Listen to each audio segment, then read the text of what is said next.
ကျမဤအစားပုံအမျိုးမျိုးလာပြီးတော့တင်ဆက်ပြပါဖြစ်ပါရှင်အားလုံးလိုက်ကြည့်လိုက်ရအောင်နော်ကြည့်နံပါတ်1ရီးစားနဲ့ချိန်တွေ့တော့အခါ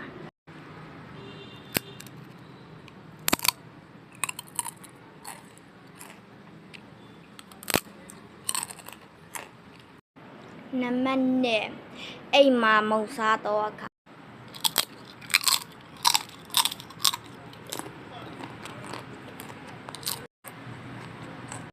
နံပါတ်3တငယ်ချင်းတွေနဲ့မုံစားတော့မျက်လုံးထဲကိုငရုတ်သီးဝင်သွားလို့ကျမမျက်လုံးလေးမိတ်စားပြစေနော်ကျေးဇူး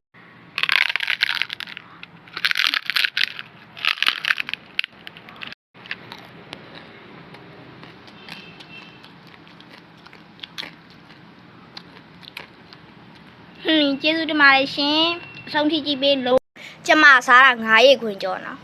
ရှောက်မထင်နဲ့